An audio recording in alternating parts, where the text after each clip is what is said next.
Derek Wheatley, and welcome to episode 223 of the Wheatley podcast. A big welcome to everyone, obviously. Thanks very much to Aidan Doyle for coming on last week to talk about his studies in modern Irish and linguistics. And I'm very grateful to him for not making me seem out of my depth, which I believe I felt I was, but he was very good, and it was a brilliant chat. If you haven't listened to it, talking about the history of the Irish language too. So great stuff.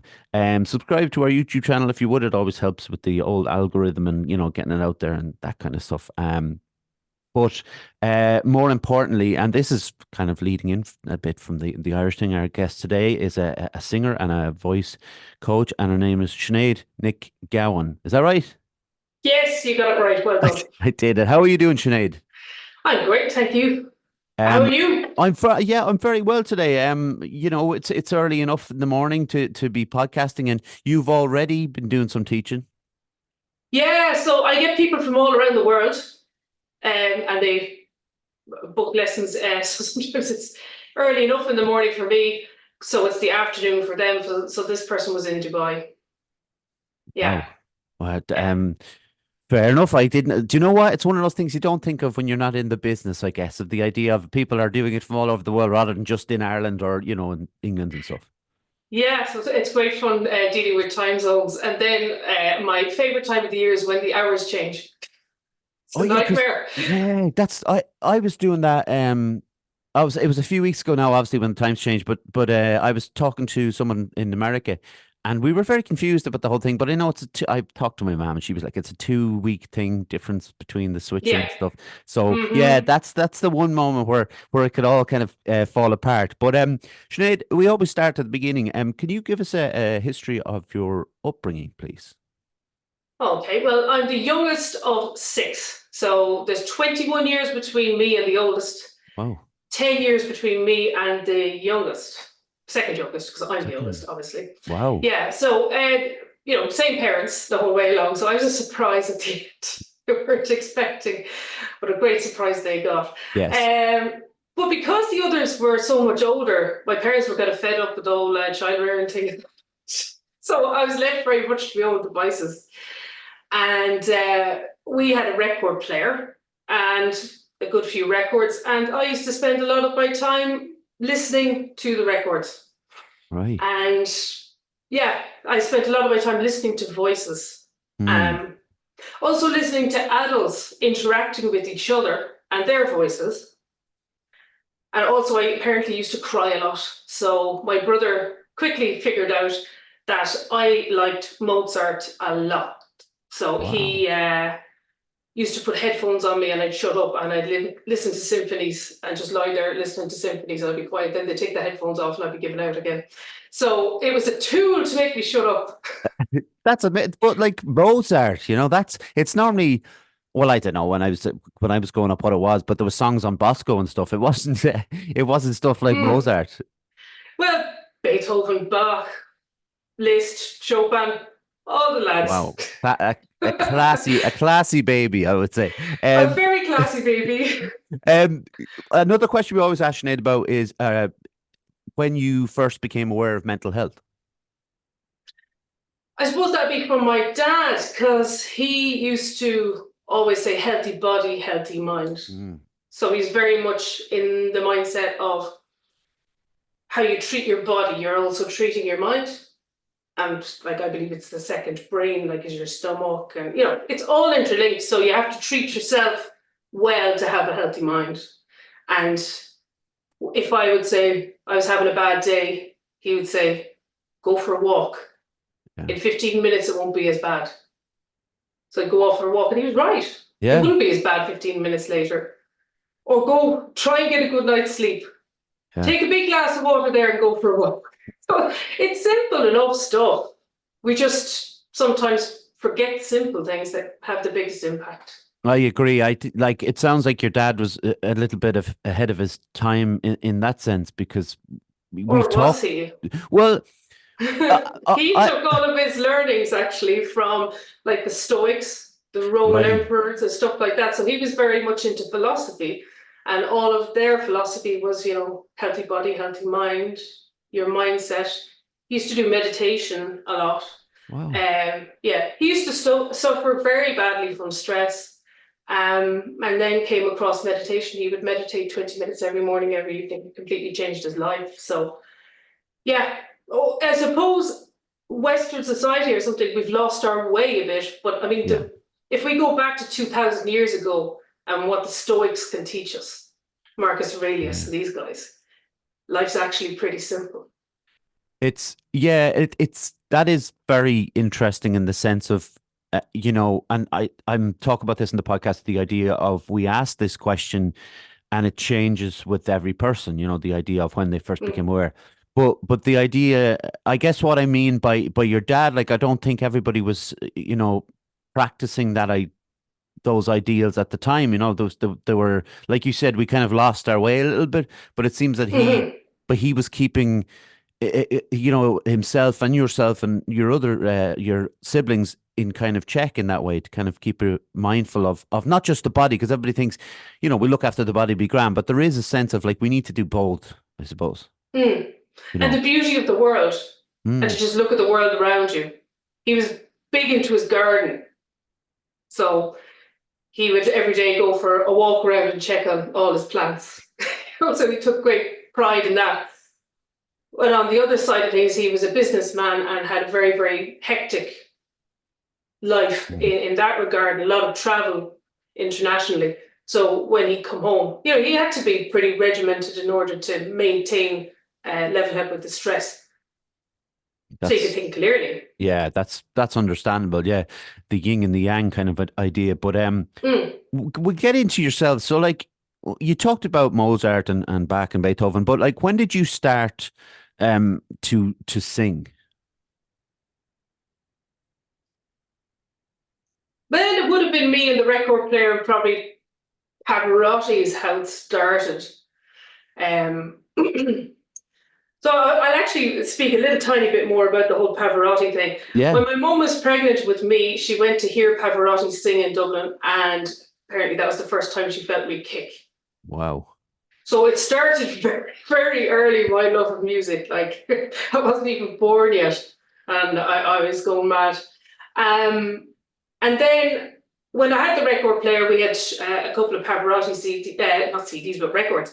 And I used to lift up the needle and listen to like 5 seconds and then drop it down and then try to copy what Pavarotti was doing. So I was constantly mimicking the sounds that I could hear around Mm. me. And that's really how it began. And I'm just like trying to sing "Oh Holy Night," trying to sing "Ave Maria," all of that. And then I went to Irish college and learned lots of Irish songs there and enjoyed them. And used to be asked by my parents on occasion, not very often, to sing them. And I really liked the Irish stuff Yeah. as well as the classical stuff. And then my brother got married, and his wife said to my mum, Sinead's got a really nice voice. You should maybe send her to singing lessons. And off I went. That And was what that, age what really. age were you then, Sinead? Sorry. 8, Okay, right. maybe 9, something like Yeah. that. 8 or 9, yeah. Um And that's how I started learning about singing and music and the piano a bit and all that kind of stuff to just give foundations. what's amazing to kind of hear you talk about this, taking the needle off for 5 seconds and listening back. When I was talking to Aidan last week, we were talking about the Irish language and Irish music and linguistics and the idea of how he listens to sounds and not just singing, Mm. but obviously how people speak. And we talked about, how like the rap group Kneecap who sing in or who rap in the Irish language, how would that like go across in America and England when they're not understanding the words? And I guess uh, from the sounds of it, if Pavarotti's singing in Italian to you, it's less about what he's saying, but more about the sound he's making. It's more about the feeling he's giving, Okay, it's a better way the of putting it. feeling. And Mm. like, uh, my dad used to listen to Pavarotti, and I was too young to appreciate it. And I know you were on probably the same age when you were listening to it, but to me, it was just so over my head. And I think there was a lot of the when we saw him on stage, like when it was the three tenors and stuff, we had this idea of like, what are they like? We couldn't understand how they were expressing something, and when you looked at them, the passion and like their face turning red and they're hitting these notes, and it's kind of like, as a child, I was kind of almost freaked out by it. It was too much for me. Well, you know what I mean? Yeah, we all hear it in different ways. Mm-hmm. Like when I was listening to the orchestral pieces, I'm like, right, I'm just going to try and tune into the violins this time. I'm just going to listen to the violins for the whole thing. And then the next time I pick another instrument. And then maybe I listen to two pieces, like two parts. What are they doing with each other? Are they going in canon, which is like they're kind of chasing each other? So that's how I would listen to things. I'd really try to pick it apart. So my ear became very tuned in, I suppose, to what I was hearing. When did you start then? Because you said you went to singing lessons at 8 and that. When did you start performing? Performing, probably when I was 14, 15. There's a man down the road here from me called Jim Horgan, very talented musician and boat builder. Right. From Youghal. And he set up a little group of us, and some were instrumentalists, but mostly it was kind of like a choir. And I was lucky enough that he took me and my friend and gave us lessons, like one-on-one, because we were preparing for the junior cert. And then we were part of the choir, and my dad managed to get us a gig over in Italy doing a tour. So it was traditional Irish music and choral pieces. And we went to Italy and we traveled around, I think, for 2 weeks. And every night we were performing to maybe 3,000 people. And I was doing a lot of the solo work on it. And we even managed to get on Rai Uno. So like Sheila Denver, who's a great harpist, she was in that group. And we got to perform on the top of a mountain in Reggio Emilia, near a place called Castelnuovo de Monte. It was the same height as Carrauntoohil, and we'd carry all our gear up there. Oh, God. And it was on Rai Uno, which is the equivalent of RTE back then. So like, it was a great achievement, to get on there. So that's kind of where it started. But I knew that I didn't want to be famous, as it were. So I kind of knocked it on the head. Right. To a point then, because I still kept on going along to all of the lessons and group work and everything like that, and did my Leaving Cert in music as well. And then after that, I wanted to do IT management. But that's a change. Switching it up. It is, yeah, I changed it up. So I actually did no singing whatsoever for, let me see, from when I was 17 to about 23, 24. That's a long time, and particularly at that age. Were you as into music then? Did you still listen to a lot of music at the time?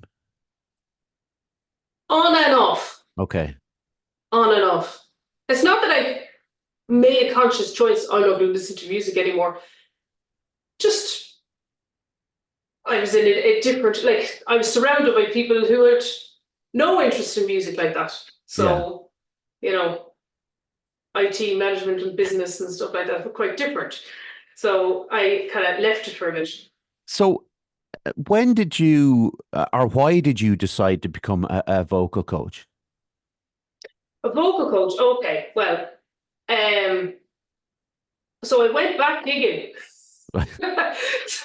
So maybe I'll take it in chronological order, because it might make more sense, okay? So when my dad actually passed away in 2005, and I don't think he was that keen on me becoming a musician anyway, so that's maybe one of the reasons why I went to college and did IT management. So anyway, he passed away, and I had sang at a friend's wedding, and then they go to me, you should do singing for weddings. I was like, okay. Well, right, I'll build myself a website. So I built a website, then I got bookings, and then I got really busy. I was doing like 120 weddings a year, all over the country, mad driving. Yeah, so it was very intense, very hard work. And I won awards, as best wedding singer in Ireland and all that kind of stuff. And then COVID came Mm. and the gigs were gone. And I was like, oh, now what? And I've been kind of trying to get away from the gigs anyway, because I had small children at this point. Okay. All the travel was very tough. So I was like, I might just do marketing and stuff like that. Because I had the IT background and I'd done marketing courses and everything to keep my own business going with the website and social media and all of that to get the wedding bookings. So then I decided I would, try and do marketing instead and kind of taper off the weddings. But then COVID came, I was like, right, now I just have to do the marketing. But I didn't really want to let the singing go all together. Mm-hmm. So it was kind of like a backup plan. And then I did a course with a crowd called Bast over in the UK. Then I found Justin Stoney online in New York, vocal coaching. And once I found him, I was like, oh my God, this is on another level. This is another level completely. He made it so accessible, so understandable, and his delivery of lectures and everything was so inspiring. And I thought, yeah, whatever way I can, I'm doing the course with this guy. And I waited and I got on the course and I did the course. But as soon as I did the course, it completely changed. Like I had a few clients at this stage, but everything just took off from there. My teaching style completely changed, my understanding, my ability to connect with my students was better. And also I'd done a coaching through neuroscience course with Positive Success Group up in Dublin. So the two things combined meant that my listening skills from previous life had come to another level, and I was able to listen to people and watch them and connect with them on a neurological level, help them settle the nervous system. People come into me a bag of nerves and begin to sing.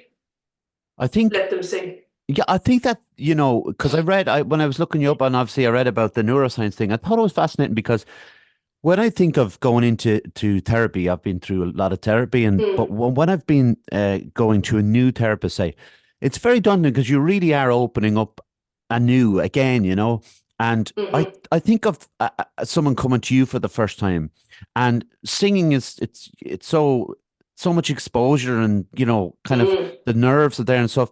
And I never thought about it until I read it on your website about the idea of neuroscience and such an important thing of how you connect with the client coming in the first place, because that's almost as important as the singing. Because if you don't connect, same as like with a therapist, I think it can fall flat. Yeah.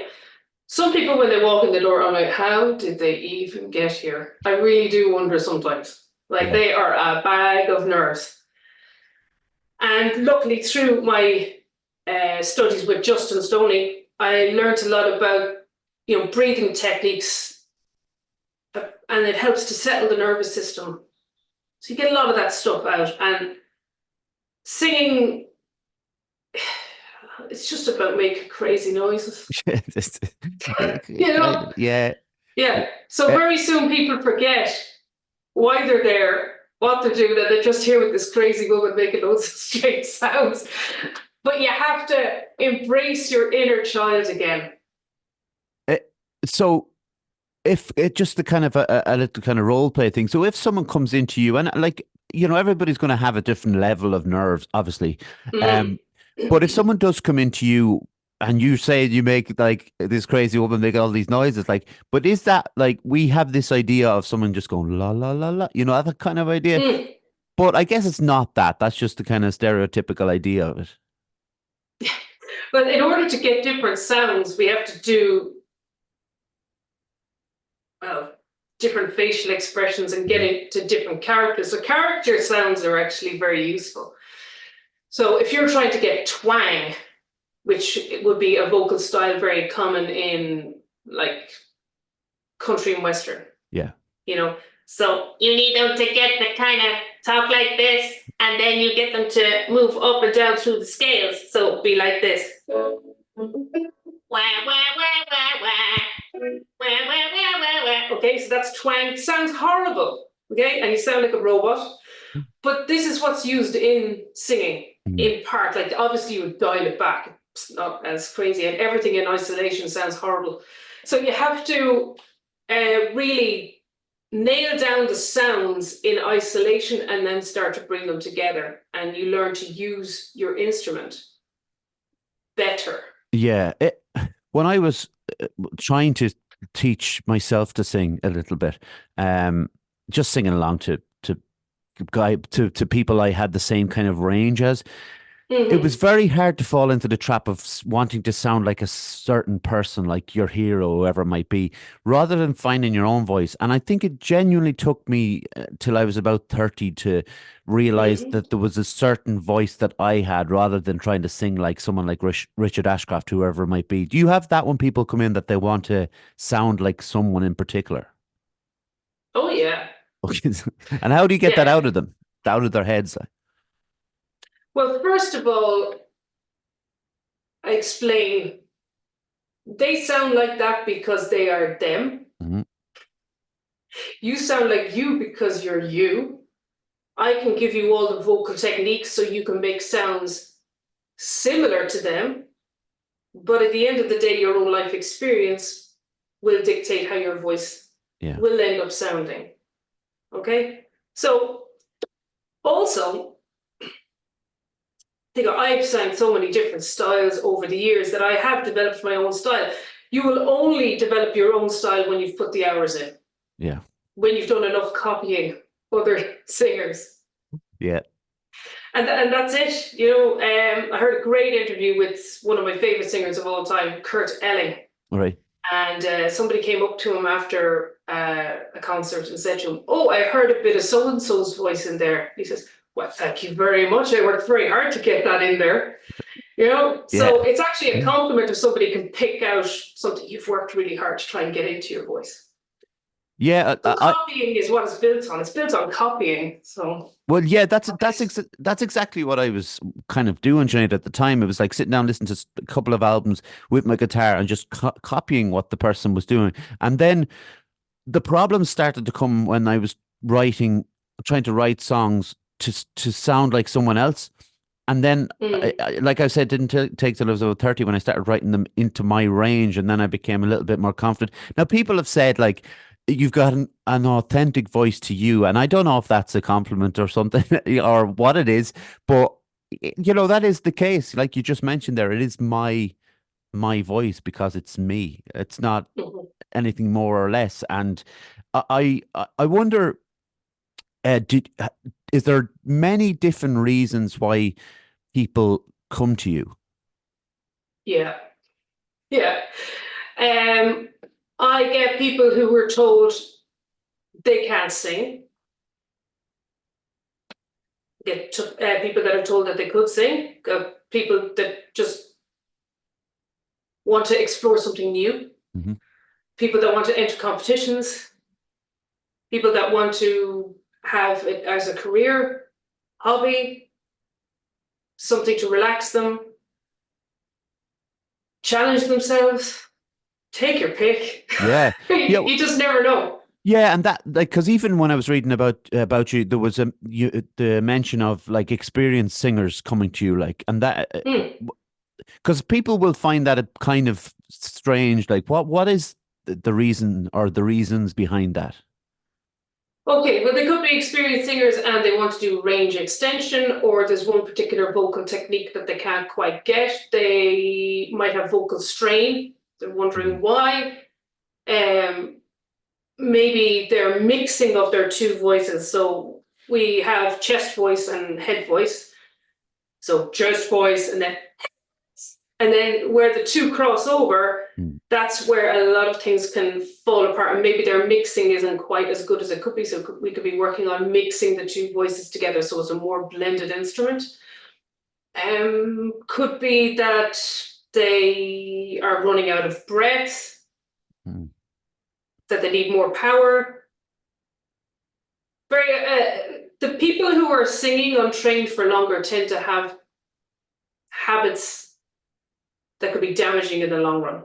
So we have to undo. So it goes into muscle memory, and they could be just trying to belt on notes that they don't really need to, and they could pull back. It could be learning new mic techniques to take some of the pressure off. It could be psychological reasons if they're going on tour, how to best use their voice so that they don't run out of voice, as it were. You've got a vocal budget for the day, building up stamina. So it's just so many reasons. Yeah, like the what you mentioned there about the head and chest voice, and this is my a very late education in it, but I watched some vocal coaches who would analyze singers on YouTube. Like maybe an opera coach who's decided to start analyzing rock singers or whatever it might be, and those kind of terms about like chest voice and head voice kind of came in, and the idea of how someone switches from say their chest voice to falsetto, like and how for a lot of people that can be the weakness, like you said, that kind of the little gap between as we move. And I tend to, like, this isn't all about me, but I tend to like lose confidence at that point. It's not like I can't go from here to here, but it's like I just get quieter because I don't want to like blast it out. And that kind of, I suppose, goes back to the neuroscience thing of it, in the sense of my confidence is not as high in falsetto. So as soon as it's approaching, my body kind of reacts to my throat reacts to it. Yeah. The strange feeling. Yeah. Well, the big thing is you have to work on your falsetto. Just it's a balancing act the whole way along. And if you don't work in your falsetto, you won't manage to blend it with your chest. Yeah. So that's what I need to work on rather than the chest, because the chest is fine. Like that's I'm in my element in that sense, and then it goes, because I do like when singers go, like we all do, like when singers go into the kind of falsetto and that kind of mixing things up. But it's just a thing of confidence. But you're right. Like I don't think I sit down on purpose to go, right, I'm just going to go falsetto today and see what I can do. It's like I'll use it as like a 2% of the 100% work today, and then the rest will be just coasting the rest of the way. And that I don't understand. There's something I want to ask you about to do with when I was growing up, I was listening to a lot of grunge music and in and around rock music, where it was less about the vocal and more about what the person was saying. So if you took someone like Kurt Cobain, who could sing, but a lot of the time he chose to kind of scream a little bit, and that became kind of the norm, and people started to copy him, and that's what trends do. I understand that, but do you think we've gone back to the idea of the vocals as more important with people like Ariana Grande and Beyonce and people like that? I don't know. A lot of people still listen to a lot of vocal distortion. Yeah, that is true. Who are you hanging out with? That's the question. That's a good point. Like my husband would hate it if somebody was forcing him to listen to Ariana Grande instead of whatever he does listen to. Yeah. And my daughter, like, she's 12, but she wants to listen to Eminem. Whereas I have other 12-year-olds that come in here and they want to listen to, they want to be like Ariana Grande or Katy Perry or Taylor Swift. And some of them want to do musical theatre. So, mainstream-wise, cursive singing has become a big thing lately. Let's sing all the vowels. Yes. Is that what it's called? Cursive singing? Yeah. So, not my favorite. No, I agree. But like, what is so people might know what that is. Like, and you, like you say, sing all the vowels, and they may be able to recognize it if you name like a couple of songs or an artist or whatever. Well, Olivia Rodrigo would be a good example of that. So it's kind of over singing. Would that be it? Well, they just obscure the vowels. Oh, right. Okay. So they might turn an O into an A and then into something else, and it's really so to sounds within one syllable is called a diphthong. Okay. Yeah. And then they would have many sounds within one syllable, and it changes the harmonics, so the formants. So we have different frequencies. So this fundamental, oh God, it's going to get very sciencey now. Oh, go for it. Are you ready for it? Yes. Okay. So you've got your F1 and your F2. So your different vowels or vowel sounds have different frequencies. So there are additional harmonic boosts that happen above the fundamental frequency of the note that you're singing. And then it's like, this is one note, okay? It kind of sounds like Mongolian throat singing or something like that. That's just me moving my mouth, right? Okay, in the different vowel sounds. No notes have changed. That's exactly the same note, same pitch, but the fundamental frequency remains the same. And then the additional harmonic boosts change. Stronger or weaker sound produced by F1 boosts, and then dark and bright sounds are by the second harmonic boost, which is the F2. And because I've always been interested in the octaves and how there's always that thing of like, oh, this person has 5 octaves, a 5 octave voice and whatever. And Mariah Carey probably stands out as someone who has a huge range, but isn't, just as my taste, obviously, but isn't always pleasing to the ear when she goes into certain octaves. And there's one in particular where it sounds like glass, like someone running their nail down a glass. Now, I don't know how she does it, and it's very impressive, but I don't find it particularly pleasing on the ear. Now, some people will listen to death metal, and I won't find that particularly pleasing on the ear. But you know what I mean? There's like, I think Christina Aguilera is another one who's that to me is over singing and a little bit overkill. Yeah, well, if we were all the same. Yeah, you're right. Yeah. I think this comes back to you create music for you. Mm-hmm. And in fact, art and singing is art, music is art across the board. You must create it for yourself. Yeah. You cannot create something for somebody else, for them to love. You have to create it because you love it yourself. It's a bonus if others love it then.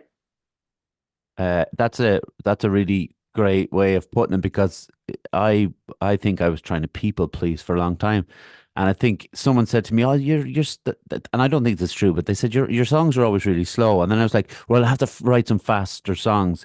But it's like, well, what? Yeah, it's I know now though to turn. But I'm 41 now. It's easier to kind of go, yeah, but I know that now. But when you're young, you're like people pleasing and trying to fit into certain categories. And this idea, like when it comes to like talent shows, everybody goes on and tries to sing a Whitney Houston song. And it's like, just like, why are you picking that, like Whitney Houston or Beyonce or whoever? They try to pick the most difficult artists to copy. Or, I know you have to do a famous song, obviously, that goes with the territory. But it's a bizarre thing, and I wonder when people come into you, or that is the feeling like, I really want to sing like Mariah Carey, but you're thinking, well, first of all, you're not Mariah Carey, and second of all, you're not going to be able to sing like Mariah Carey. No, is that true? Well, I don't know. Is it true? That's a limiting belief. Oh, well, go. Look, and that's why you're here to challenge me. I like it. Yeah, okay. So everybody has the potential to sing 4 octaves. Okay. Okay, so you got sub-chest down here. Chest voice. Around there. Head voice or falsetto. Then you've got flageolet. And then you've got whistle. Oh, that's the Mariah Carey thing. Yeah. Whistle voice, yeah, that's what you're talking about there. It's not phonation where the air is going out, like we would normally do. It's more like going back in. It takes me about 15 minutes to get into the vocal ability to do whistle voice, so I can't demo it for you right now. It's basically a party trick. It's not a must-have. It's nice to have if you really want it and you've lots of time to spend trying to do it. Yeah. But again, it goes back to what are you passionate about? What do you really want to do? And some people could be so inspired by Mariah Carey that that's just what they want to do. Yeah. And fair play to them. If that's where they want to spend their time, it's their life, let them. I agree with that. Yeah. It's look, you're the one who knows what you're talking about more than I know what you're talking. But that's why I have people on the podcast to tell me these kind of things, to kind of set me straight and other people straight, because there's the old adage of everyone has a novel in them, and there's the other thing of like, oh, everybody's able to sing, and a lot of people will say, well, that's not true, and I'm guessing you're here to tell me that it is true. Everybody can sing. If you can speak, you can sing. See, now that is interesting, because I'm not disagreeing with you, by the way. I'm just the going back to what I've been brought up to believe, I guess, by the culture now. Well, not like my parents or anything, just by the culture in general, of like that. There's certain people with the talent to sing. There's certain people with the talent to play guitar. It's not only arts; it's everything. We all have a talent in something. But some people will suggest when you sing when you're like 5 or 6, they're not going to be a singer, and then it's gone, because if you tell someone that, that's the thing.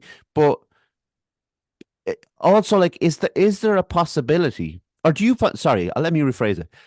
Anyone can play the guitar, because we can all sit down and learn how to play the guitar, and I think that's where the difficulties come in with people thinking that other people can't sing, because it's not a something that we can see in the sense of like like an instrument where you can sit down and just like see the improvement. But with singing, people don't really give you the chance to improve. It's like if you can't sing when you're 6, you never sing it again, and it's sad to take that away from someone, because there's great joys in it. Yeah. Generally, people say they can't sing because somebody told them they can't. Yeah. Okay, and then they stop. And then they stop exploring their voice. Mm-hmm. Who out of society makes the most noise? Children. Yeah. And then what do they get told? Shut up. Yeah. Be quiet. We're not designed to shut up and be quiet. Yeah. We're designed to sing in communal settings all over the world. Some people say that the Africans are some of the most musical people because it's part of their culture to sit around together and sing. Yeah. We should be singing. It's a communal thing. It makes us feel better. It makes us have connection, feel closer.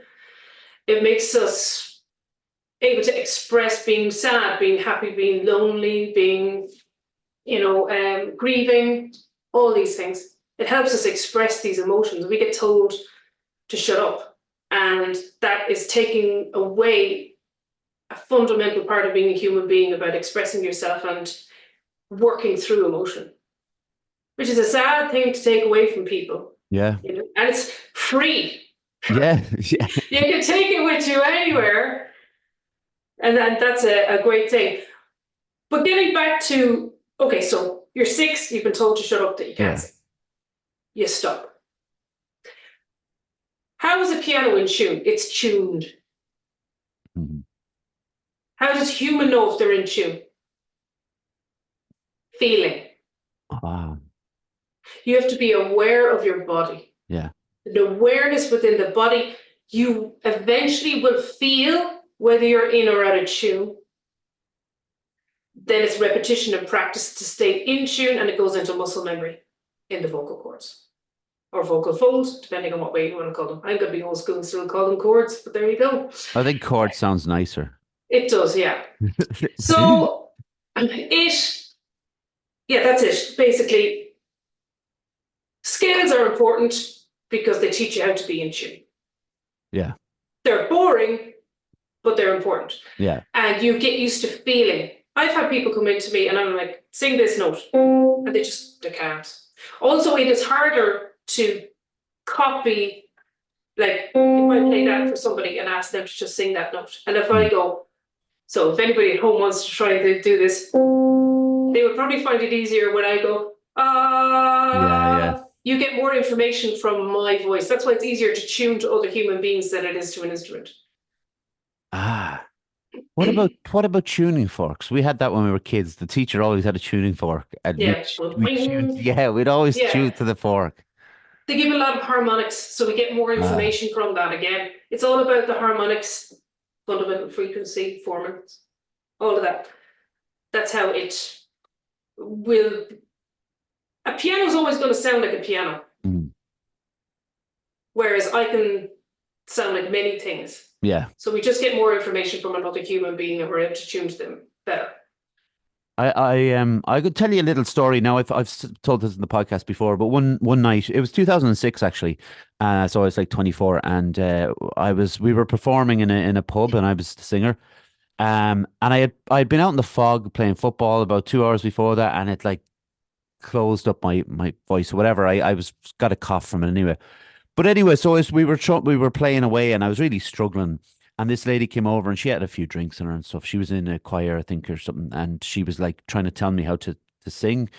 And she kept coming over then because like she felt we had built some sort of rapport. But I was getting angrier and angrier because at myself, not at her. I was just getting annoyed that I couldn't sing, and I didn't sing. I haven't sang live since then.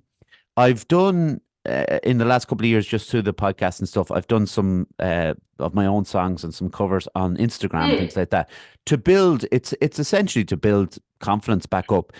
But that kind of goes back to what we're saying about like a 6-year-old or anyone or of any age, that if you have one bad experience singing, mm, it can really like it genuinely did me my damage in the sense of not wanting to perform again. And it was something I really liked doing.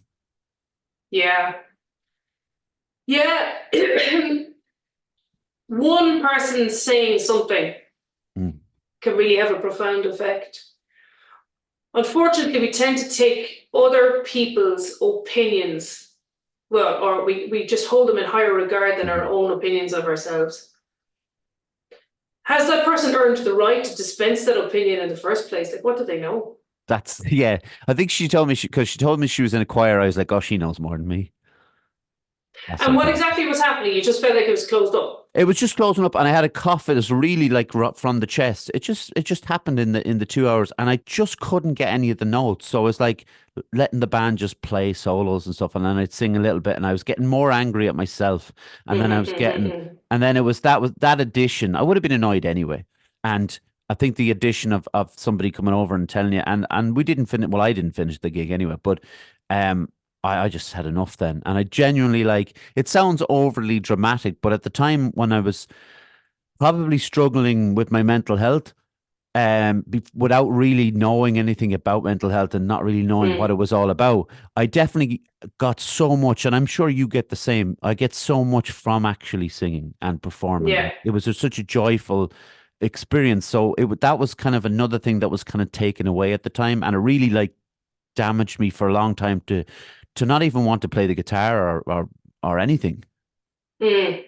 But it sounds like you went into fight or flight. Yeah, for And the sure. extrinsic muscles around your larynx meant that it all kind of closed up. And that's what happened. It was so like yeah. Do you mean that like as I was becoming more agitated, that my body was reacting to it and closing up? Yeah, yeah, Yeah. yeah. Because your body is the instrument, Mm. and the body wasn't happy. It And wasn't. then It the was livid. brain, and then the brain was giving out to the body, and then the body was closing up even more. Mm. Yeah, there's That, breathing techniques that you could have done, but I mean, you needed to be primed with those breathing techniques in yeah. advance. Yeah, Yeah. but Like so with. one experience like that can Mhm. definitely make you think twice about it again. But it's just like getting back on the horse. But that's easy to Yeah. say in hindsight, No, it is, of isn't course, it? but you're right, and I'm sure that, and you've already suggested, like I'm sure people have come to you with that, issue before, that they've Mm. had those experiences, and that's when the neuroscience and your knowledge of that comes into play. Yeah, it's about managing mindset as well. Hmm. Like I remember one time somebody said to me about a comedian on stage. Actually, yeah, I was having a bit of stage fright myself, Okay. and I went to a homeopath, and she gave me this remedy called lycopodium. And she completely changed my mindset about performance and audience. Mm. And what my role is. What's my role? My role is to go up there and lead, having a good time, so everybody else can have a good time. Yeah. That's your role. Yeah. Okay, your role on stage is to have a good time. The audience is not there judging you, thinking, hope she fails. Yeah. Because that's awkward for everyone. We've all been at the gig when it hasn't gone quite well for the comedian, and it's awkward for everybody. They're dying on stage, we're dying for them. It's awful. Yeah. Nobody wants to see somebody fail on stage. If they do, then there's something. Yeah. Yeah. They need to do some work on themselves because they're not very nice. Yeah. But for the most part, the audience is there cheering you on. Yeah. So that completely flipped my, I suppose, mindset about getting up there and singing. And that's what I tell my students all the time. Your job is to go up there and enjoy yourself because the audience have paid money to enjoy themselves. Yeah. And so because people who maybe they haven't performed, on stage and stuff, what do you get? What do you get from it? Like, do you get a buzz from it? It's feedback. To know that I suppose in its essence, is it not external validation? Yeah, for sure. Which is all right. It is all right, and I suppose nowadays we're just told it's all about internal validation. You shouldn't need other people to tell you. We all want to be told that we're doing good. Yeah, we do. Yeah, it's the way we are. Absolutely, I 100% agree. And I to what end at the time that I was performing, I did really like it. And you're right. Like when you come off a stage, I remember after the first time we played a gig, the first band I was in, and someone told me they really liked one of the songs I sang, like really liked the cover we did. And I still like have that, I still know how that feels as someone who's, like you said, oh yeah, it's all about what we think about ourselves. But like to me at that time, that was a big thing. I was like 19, 20 years of age, and somebody was telling me, oh, you sang that really well. And for someone who didn't grow up as a confident vocalist, it meant a lot to me, and I still kind of carry that. I still have that thought in my head whenever I do put something on Instagram or play for one person, that I'm like, somebody once told me I was all right, that's a good thing. Yeah. And the funny thing is, so many times I've done a gig and thought, I nailed every single song. Yeah. Not one person will come up. And then when I think it's an absolute shambles, loads of people will come and say, oh, I loved it. That's brilliant. I think that's the best.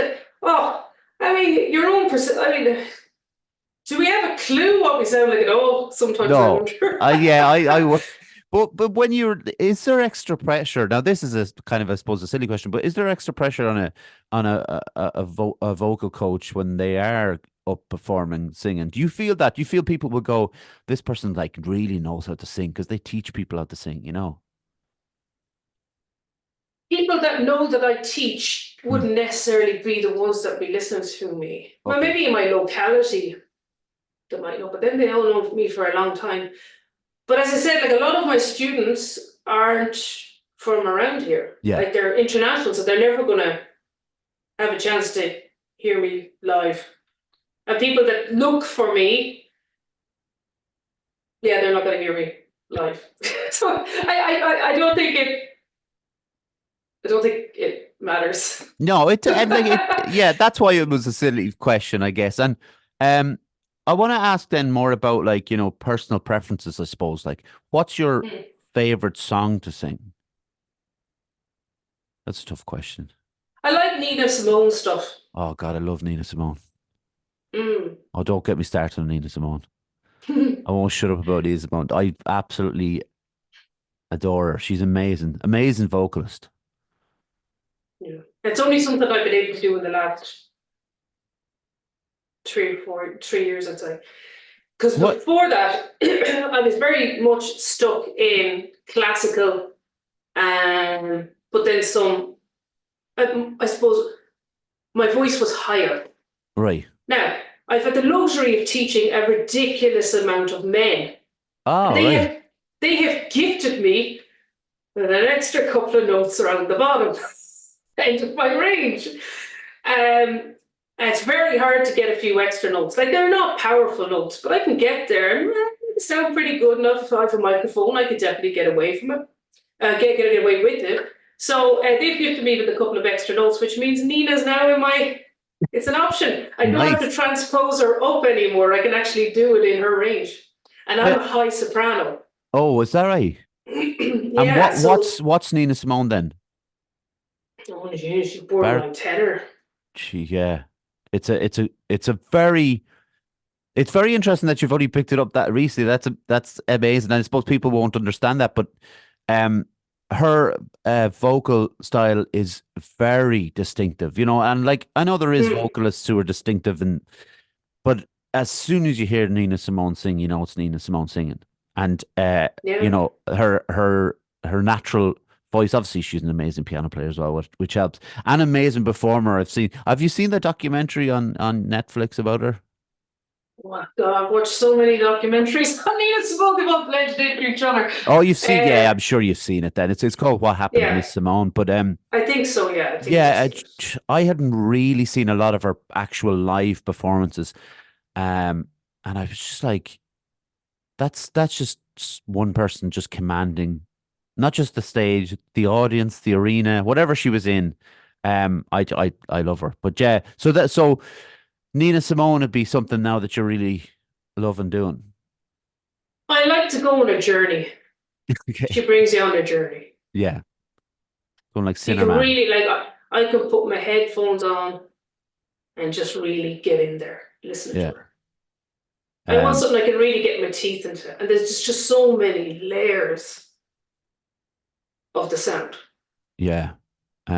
I heard a podcast episode recently. I can't remember the name of the podcast now, but it was a breakdown of Cinnamon, and they went into every Mm, little bit, sort of bits and pieces of it, and essentially a live performance of it recorded. But um, I just admire the intricacies of the levels of not just singing, obviously, but the levels of musicianship from her band, but from her and how she works around harmonies and things like that on the piano. And I was just like, I should listen to this again, and I'd learn more about music in general. The idea of these mm. masters. Um, so with the idea of, and I know we touched on this a little bit before, and again, it's kind of goes back into what I was talking about myself. It's slightly different deal for you dealing with someone who maybe who's never sang before, as to Mm. someone who is dealing with maybe a crisis of confidence, or maybe they've had some sort of an operation even that kind of maybe have changed Mm. their voice. Yeah, That's always kind of fascinating. I think it was Elton John whose voice had to change after he got some nodules, is it, taken from the throat? yeah. Nodules are, Yeah. yeah. How do you go about that? Because that's almost like not just a vocal coach, but a therapist. Yeah, so our voice is unique to us, you know. Hmm. So any kind of change like that would happen to your voice would be very, could knock your confidence. And to some degree, you nearly have to learn to sing again. The most important thing is communication. Hmm. Um, Take it slowly. Yeah. Go easy on yourself. Be kind to yourself. Hmm. That's what I say to people. Be kind to yourself. You're after being through something. Take it easy. Take it slowly. If it hurts, stop. Yeah. Yeah. You know, just stop. Listen to your body. Your body's going to tell you what you need to know. Just take it slowly. Be kind, and you'll get there. In fact, if you go slowly and be kind, you'll get there faster than if you push yourself. Um, I'm a CrossFit coach, and the advice is pretty much the same thing. It's like if someone comes back from an injury, or if someone's new to CrossFit, and they start beating themselves up because they can't do a pull up or whatever it might be, and it's just like we're so quick. like I was back in 2006, to just completely annihilate the idea of everything because of something that happened, or something we had to Mm, change through injuries or confidence or whatever. And the whole thing of like be kind to yourself. I know it's just a thing that has been thrown out there for a lot of different scenarios, but it's 100% factual. Like, and I know it now from having had mental health difficulties, where I'm like, what you're beating yourself up over something that's so minor and like not really important for the most part. You build these things up to be so important, but you get through it. And like if you are, like you said, if you go mm, slow and be kind to yourself, you'll get there. And it's like just a gradual process that we need to do. And like I'm slowly recovering from my 2006 thing, and I'm going to hopefully play live like sometime this year, and that would be a big thing. And you're invited, of course, Sinead. You couldn't come oh, up to thank you very much. it. Bring the But piano. the most important thing is to enjoy Yeah, yeah, and you're enjoy right. the journey. Yeah. It's not always about the destination. It's about the getting there, the enjoyment of the idea of doing it. That is 100% true as well, and it's quickly forgotten or not even thought of. That is the enjoyment of the journey, and that like the little building blocks that you have to put in place, like confidence wise, to do it, like they can be used again down the line in more difficult Mm, circumstances. And I think that kind of thing, and that's why I think it's wonderful what you do for people, because you give people a voice to be able to sing, and maybe they've always wanted to do it, but to give them the confidence and the kind of reassurance that like you're doing pretty good. Like, well, yeah, yeah. we're doing all right. But have you always? I was going to say, is it just the piano you play, or is it have you? I actually don't play the piano. I play lots of scales and chords. Oh, so you I'm not a piano player. This is just a teaching tool. so yeah, okay, I understand, because scales, obviously, the most boring thing to, like you mentioned, the most boring thing to learn on a guitar is scales, like, but the most important Mm. thing to learn on the guitar is scales. So it's Get like, your foundations. yeah, Foundations. this is the whole thing of like, to get to a certain place you want to be. And like when you're talking about singing, the scales is very, very important. Look, it's not as cool as singing certain songs, but to get to sing those certain songs, we need to find the scales and stuff. But I always ask this as well, Sinead, and it's a very, very important question coming up here now. Mm. What do you like to do in your spare time?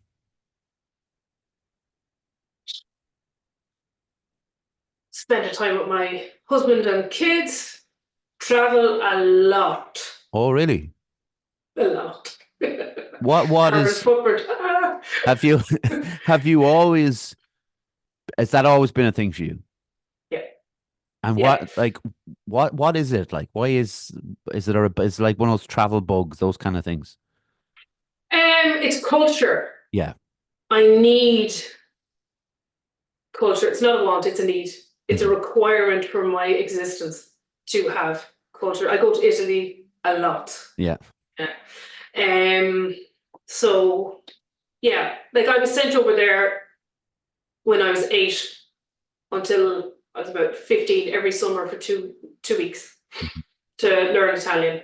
Not that I learned any because everybody just practiced their English on me. But it gave me a great appreciation for the country, and traveling and seeing things and people watching different cultures, Mhm. all that kind of thing. So travel would be a massive thing. Like we try to bring the kids as many places as we can because I want them to see the world, and they don't want to lie on a beach. We brought them to Thailand and we booked a beach holiday. We'd been to Bangkok and then we arrived on the beach holiday, and one was 4 and one was 7. And then they said, so where are the temples? I was like, oh, there's no temples here. And they were like, what? Well, what are we going to do? So, well, we're going to lie on the beach. They were not impressed. A 4-year-old and a 7-year-old That's giving out that amazing. they weren't going to go and see enough temples. Well, do you know what? That shows what wonderful parents you are. That they just didn't Oh, want to build thanks. sand. No, for sure. Like they didn't want to just build sandcastles. They wanted to do it. But I was going to ask like where your favorite place, but I'm guessing it's Italy, anyways. It sounds to me like it is. Italy and Belgium. Oh, Belgium. Yeah, I go there a lot. Yeah, Why yeah, at Belgium? least once a What's year. I have a lot of friends over there okay? and just have the crack. Oh, the architecture.